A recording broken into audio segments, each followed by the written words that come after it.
အာဆင်နယ်ထက်အရင်ဥရောပဖလားတစ်လုံးထက်ရပြန်တဲ့ဗီလာအားလုံးပဲမင်္ဂလာပါကျွန်တော်တို့ရဲ့တပင်ရွှေဒီ channel လေးကနေပြန်လဲကြိုဆိုလိုက်ပါတယ်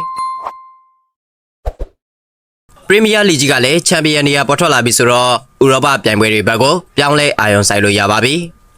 အာဆင်နယ်ဟာနှစ်ပေါင်း22နှစ်ကြာပြီးကမှပရီးမီးယားလိချန်ပီယံအဖြစ်ပြန်လဲအောင်ပွဲခံနိုင်ခဲ့တာကြောင့်ဆိုရှယ်မီဒီယာမှာလည်းအကြီးအကျယ်လေမွန်နိုင်မိနေပါတယ်အာဆင်နယ်ကဒီနှစ်ပိုင်းတွေမှာအတော်လေးတိုးတက်လာခဲ့ပါတယ်အာဆင်နယ်ကနေစနစ်ဆရာအာတီတာရဲ့လက်ထက်မှာတဖြည်းဖြည်းချင်းအပေါ်ကိုတက်လာနိုင်ခဲ့ပြီးတဲ့နောက်စီတိုလင်300တီဖြစ်အပြီးမှာပရီးမီးယားလိချန်ပီယံဖြစ်လာခဲ့တာကြောင့်ရွှေဖလားကြီးပဲထုတ်ပြနေရတဲ့ဒုက္ခကနေကင်းဝေးခဲ့ရပါတယ်။ဒါပေမဲ့အာဆင်နယ်မှာတစ်သက်လုံးပြင်လို့မရတဲ့အားနည်းချက်ကြီးရှိနေပါတယ်။အာဆင်နယ်ဟာဥရောပအောင်မြင်မှုကိုတစ်ချိန်တစ်ခါမှမရဘူးတဲ့အသင်းဖြစ်နေရကြောင်းဒန်းတူပြိုင်ပွဲတွေကြားမှာတစ်စနစ်ချန်ပီယံဖြစ်နေခဲ့ပါတယ်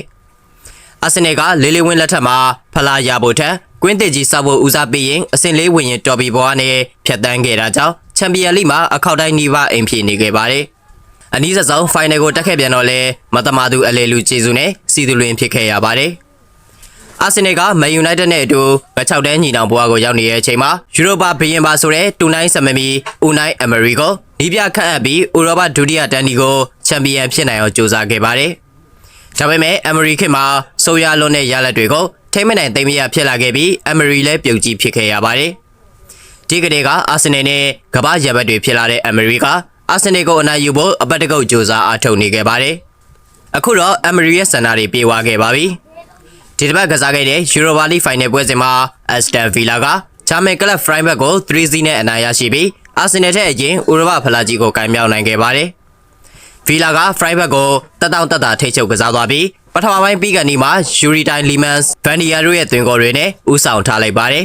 ။ဒုတိယပိုင်း58မိနစ်မှာမော်ဂန်ရောဂျက်စ်ကတတိယမြောက်သွင်းဂိုးကိုသွင်းယူပေးခဲ့တာကြောင့်ဗီလာတို့3-0နဲ့ချန်ပီယံဖြစ်လာခဲ့ပါတယ်။ဒါဟာဗီလာအတွက်ဒုတိယမြောက်ဥရောပဖလားအောင်မြင်မှုပါ။ဦးနိုင်အမေရီကလည်းအာဆင်နယ်မှာဖလားမရခဲ့တာသူမတော်လို့မဟုတ်ပဲကစားသမားတွေအသုံးမကျတာသာဖြစ်ကြောင်း၅လုံးမြောက်ယူရိုပါလိအောင်မြင်မှုနဲ့အတူသက်သေပြနိုင်ခဲ့ပါတယ်။အမေရီရဲ့ဗီလာဟာနောက်ရာသီအတွက်ချန်ပီယံလိဝင်ခွင့်ကရရှိထားပြီးဖြစ်တာကြောင့်အလွန်လန်းရင်ရာသီသိမ်းနိုင်ခဲ့ပါတယ်။အင်္ဂလန်အသင်းတွေကဒီရာသီဥရောပမှာဖိုင်နယ်တိုင်းပါဝင်နေကြတာပါ။တကယ်လို့ခရစ္စတယ်ပဲလေသာဖလက်ကာနိုကိုကွန်ဖရင့်လိဖိုင်နယ်မှာအနိုင်ရလိုက်ရင်အာဆင်နယ်ပေါ်ဖီယာကပိုပြီးများပြားသွားပါလိမ့်မယ်။အာဆင်နယ်ကချန်ပီယံလိဖိုင်နယ်မှာပြီးခဲ့တဲ့ရာသီကဥရောပချန်ပီယံ PSG နဲ့ရှင်ပြိုင်ကစားရမှာပါ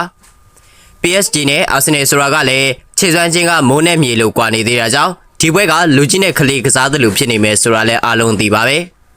ဒီတော့မိုးကောင်းငင်နဲ့မြေကြီးပြောင်းပြန်လှန်ပြီးတလောကလုံးမှုန်တိုင်းကြီးဝင်တိုက်အောင်အာတီတာရဲ့အာဆင်နယ်က PSG ကိုအနိုင်ယူပြနိုင်မလားဆိုတာဆက်လက်စောင့်ကြည့်ရပါမယ်ကြည့်ရှုပေးကြတာကျေးဇူးတင်ပါတယ်